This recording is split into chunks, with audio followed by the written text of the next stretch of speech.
Wade Wilson throwing, and that's caught by Andre Rison. A double spin move.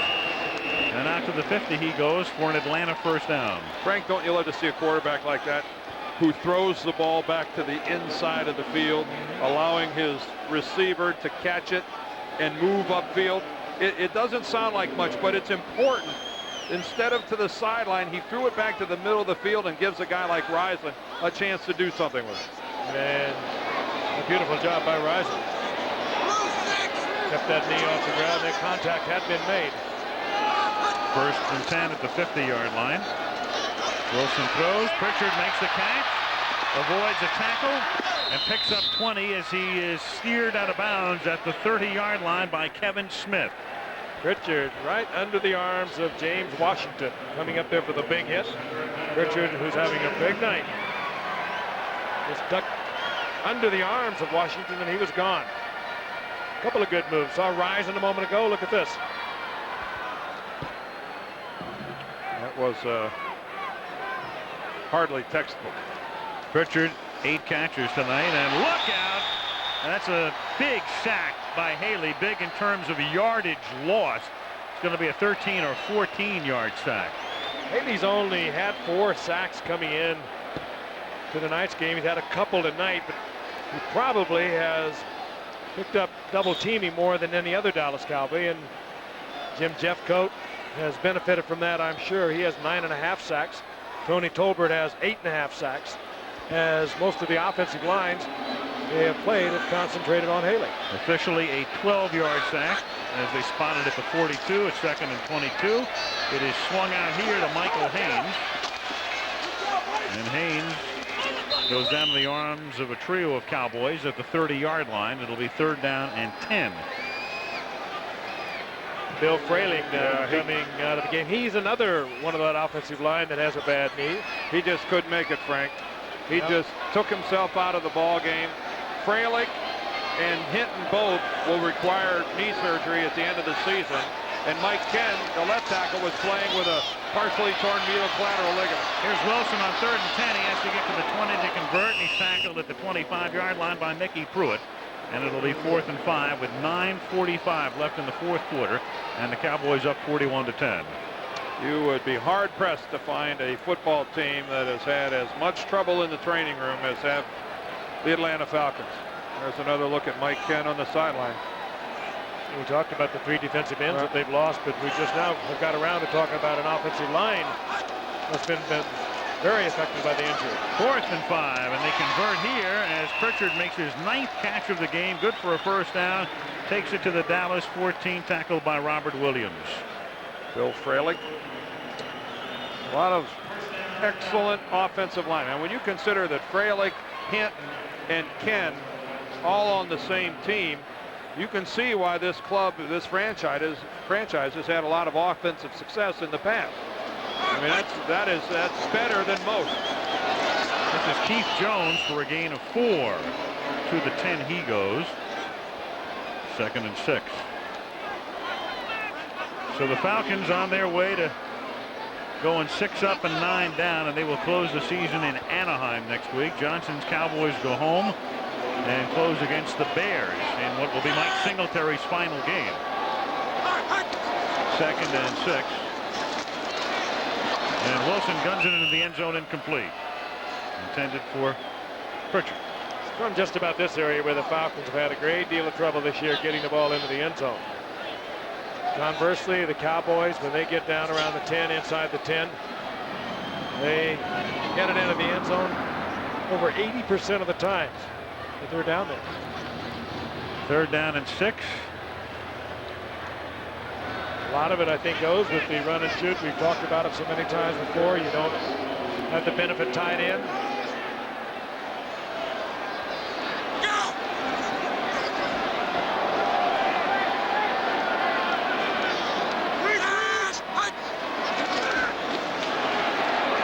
And that's caught for a touchdown by Andre Rison.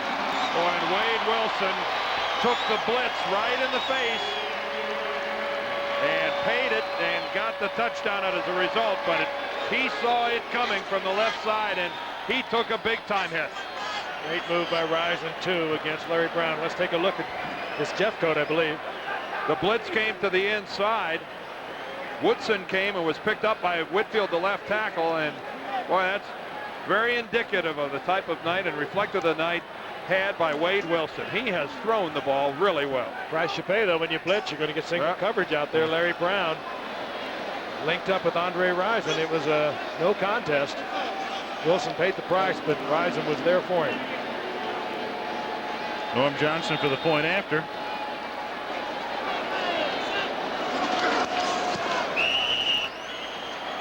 Well, numbers can be screwy sometimes. Wilson is 30 of 41 for 342 yards. Numbers like that get you to the Pro Bowl, but it doesn't get your team anywhere. They're down 41-17. But they're disappointed tonight because their Falcons are down by 24. The Dallas Cowboys expect an Atlanta onside kick, and thus they have 9 men up within a few yards of Norm Johnson at this point. And the sure-handed types, including guys like Michael Irvin and Alvin Harper are out there. And Atlanta making the shift. They don't always go with the onside kick, but this looks like they definitely will. A couple of bounces and then take that last high bounce and go for it. It's much easier to do on artificial turf. Has to go 10 yards for Atlanta to make it pay off, and that went 10 yards. Coming up with it is Bruce Pickens, but what are they going to say? I'm not sure it went 10 yards out. He's standing right on the 45. Was he in bounds? There's a flag down, among other things. I think they're offside. Atlanta. Larry Nimmer is telling us. Number 29 of the kicking team, offside, 5 yards, re-kick. Re-kick. Joe Fishback would like to have that fish back. What the kickers work on is getting that ball to take a couple of low bounces and then take that high bounce, and as you can see the offside right there.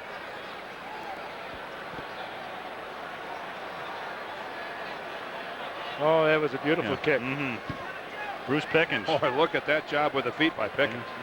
He took the high bounce. That's a 9.9. Yeah. That's another 9.9 that doesn't end up on the stat sheet. It's a funny thing, too, because among other things, Pickens has the label of having terrible hands. He's dropped a lot of would-be interceptions this season and last as well. #1 draft choice last year. He was like the 4th or the 5th player taken in the draft and signed for colossal money, and yet hasn't yet cracked his way into the starting lineup. But with McKyer and Sanders, a lot of talent. And when we looked at that replay, it was 39. It was Pickens himself who was the guy offside, even though they had said 29, which gave us a chance to mention Joe Fishback's name for his friends and family. Well, now you can take that fish back. And I will. I don't want to be nitpickings. Smells like a red herring to me. Oh yeah. Yeah, we're floundering. I know. I understand. Now, if you were perched up here watching what we're looking at. There's another flag. Now that ball was touched by a Cowboy before it went 10 yards. Yep, that was Darrell Johnston. And again, Pickens is involved in the play.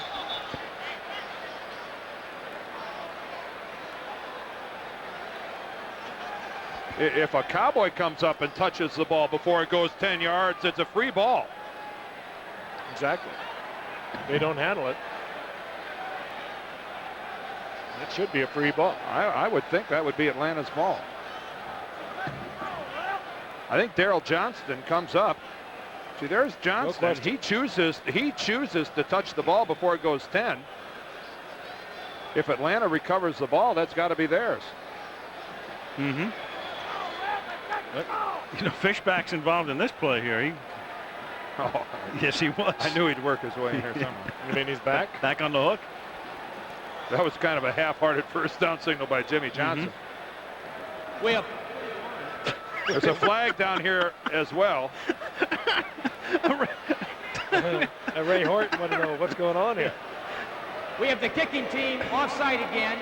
Oh, That's boy. the second kickoff in a row, but the ball was legally touched by the receiving team, so we'll penalize the kicking team 5 yards and re-kick. That would have been Atlanta's ball had they not been offside. Exactly. That's the But they committed the foul. net result of that. No, I'm not. Fishback was not in the net. Okay. No, Just wanted to make sure. I know.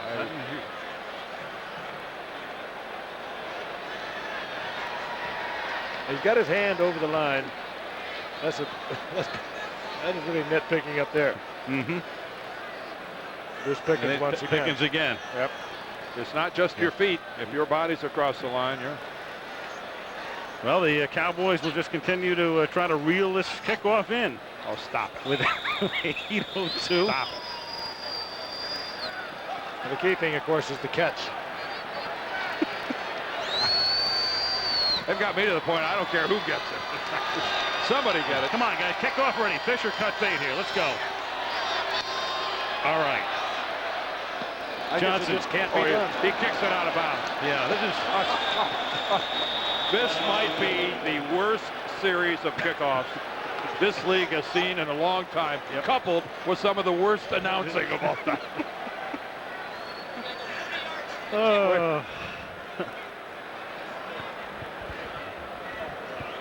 Kickoff out of bounds. The ball will be put in play 30 yards from the free kick line. 1st and 10 for Dallas. Thank you. Oh, boy, thank you. Ready for some football? When's it going to start? Yeah.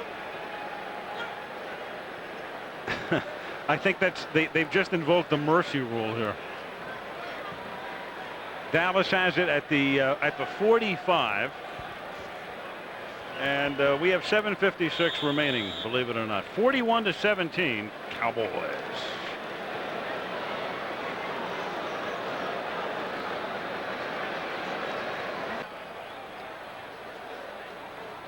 '49ers on their way, of course, to home field advantage.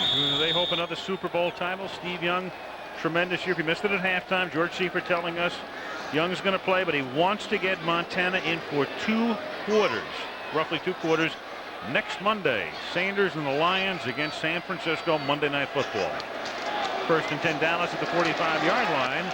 And Emmitt Smith picks up 5. That's 159 yards. You know, Dan, let's go back. We talked about the Deion Sanders play before, and we were looking for clarification in the rule book, and we're going to cue it up here. Here's the play again.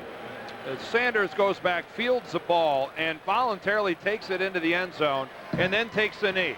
And that is accurate, as we called it at the time. If you surrender yourself in the end zone, if you seek the protection of taking a knee, the play should have been over right there. That should have been a safety on the Atlanta Falcons. Deion sought the protection of the end zone by taking a knee. He stopped play and then came out. And Jimmy Johnson, who was very animated on the Dallas sideline, was certainly justified in doing so.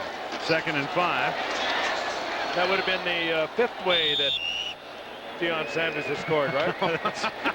I didn't think about that. That's right. Yeah, Punt return, kickoff return, interception, and a reception. He hasn't rushed for a touchdown yet. He hasn't run a fumble in for a TD yet, nor has he, I believe, had a safety. Given up a safety. That's a deduction, guys. That has a minus sign in front of it. Yep. Emmitt Smith tonight. Now, how does he stand as he seeks his 2nd consecutive rushing title up to this very second? Barry Foster has the lead, but Emmitt is right there on his tail, and then you've got Thomas and Sanders and the rest. 18 more yards to catch Barry Foster, and each has 1 full game to play. And coming into tonight, it looked like Foster had a very comfortable lead. 3rd and 3.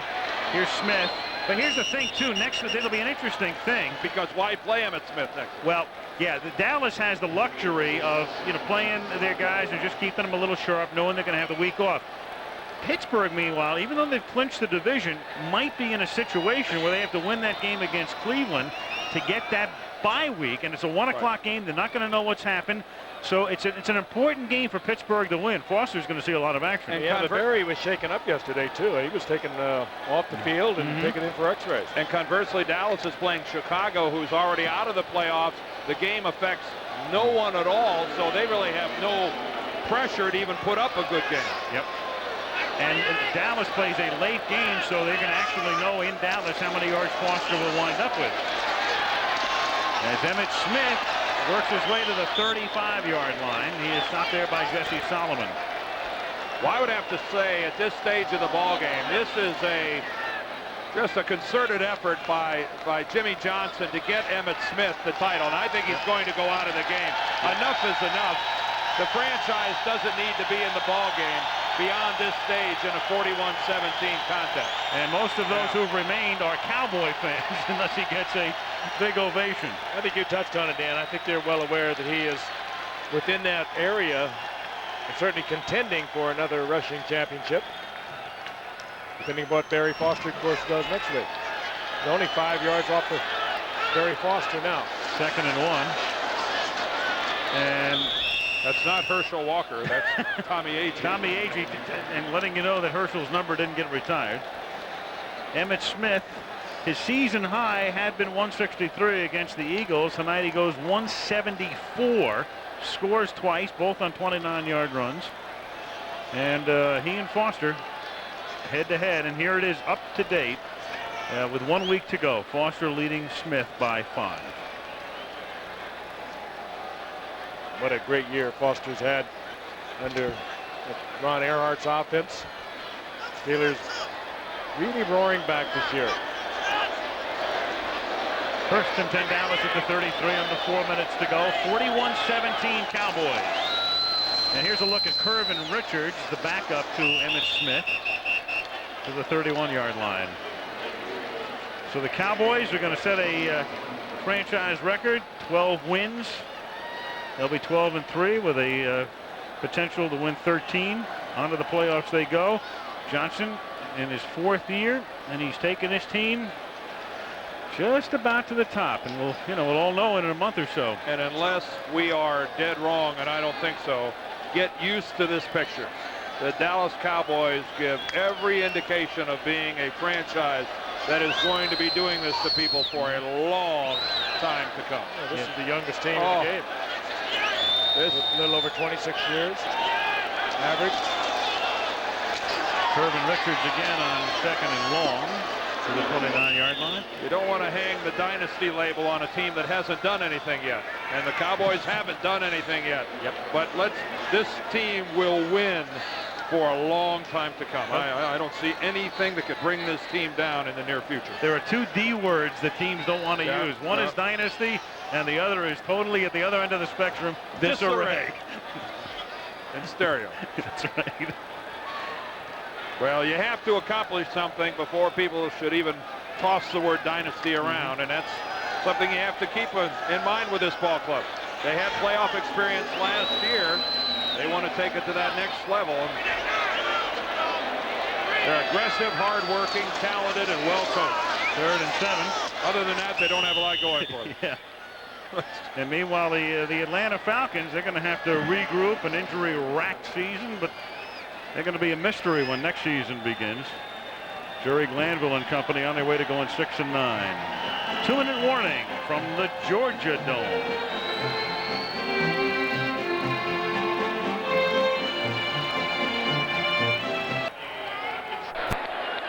At the 2-minute warning on 4th down and 5, Lynn Elliott comes out to attempt a 46-yard field goal.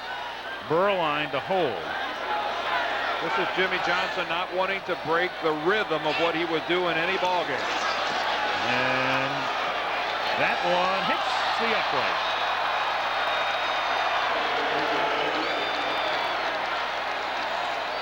So Elliott misses, and Atlanta takes over. And we have 1:53 remaining, and the Cowboys are that much time away from the NFC East title.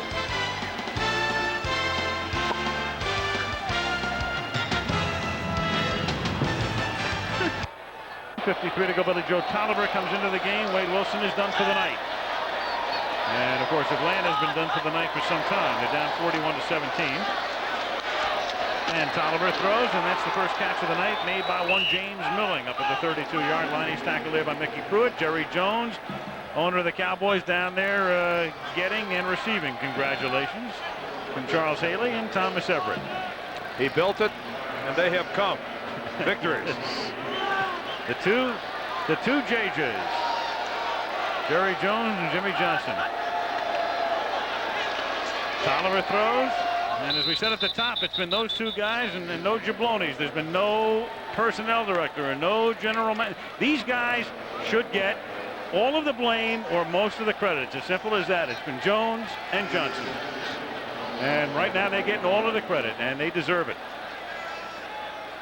Well, in '89, when they looked over their football team and said, we want to change it, they said they looked around and said, what kind of an asset did we have? They both agreed. It was Herschel Walker. Nothing against Herschel. They just got a bundle for him, and they went from there. 43 trades later, 29 on Plan B players coming in. First and 10 at the 42-yard line. Is it your insinuation, Al, that a lot of other teams have jablonis? Well, I just feel like I feel like Groucho Marx. I mean, that was kind of like the word that comes down with the duck tonight, right? The $200 word. We just created one. At the 47-yard line, Tony Jones was the guy who made that last catch, and Tony Jones is shaken up. So Dallas wins the NFC East, and we can update the playoff picture to the moment and simplify it. San Francisco home field advantage throughout. That said, Dallas week off, then they host a game the second weekend of January at home. Minnesota plays in that first round the weekend after New Year's, and they will host a game. New Orleans and Philadelphia have a chance to host games. New Orleans, simply by beating the Jets, will do it. And that's a likely scenario. Philadelphia still with a chance. Green Bay and Washington each with a chance to get in. Washington has the better chance, though if both win and Philadelphia loses, then Green Bay gets in. And Washington plays the Raiders on Saturday, and Green Bay plays on Sunday against Minnesota. But of those bottom two, one is in, one is out. One is in, one is out. Same here. Same here. You've got Buffalo, you've got Miami. Pittsburgh has clinched the division title. Nobody has been guaranteed a week off at this point. San Diego's in and Houston is in, so a lot still going on. And of course, Kansas City plays Denver this week at Arrowhead Stadium. Winner in, loser out. Could you repeat the NFC again? Well, the AFC is simple with that Kansas City-Denver game. Tolliver taken down by Jim Jeffcoat. The spike by Jim Jeffcoat. And Tolliver, who already has a slightly separated shoulder, they used that as a reason why Wilson even got the start last week. Slow and arising. Michael Irvin. Michael will have a word with you, but he is a football player. Yep. He brings it every time. Emmett. He is the franchise. Second and 20. Whoa. And that's a catch by Drew Hill. What's that for a little quick penetration there? Who was that came flying up in there? Was that Jimmy Jones? Leon Lett, I think, again. You know, we have Jimmy Johnson, the coach. We have Jerry Jones, the owner, and we have Jimmy Jones, the player. Yep. This is a confusing configuration of talent. You can call me Ray. You can call me Jay. And we can call this the last play of the game. Maybe. That's incomplete, and the clock has gone down to zeros all the way around. What a job they've done at Dallas. NFC East is theirs for the first time since '85. Johnson and Jones. Well, we go to San Francisco next week. Joe Montana in action. We'll talk to you then, Detroit.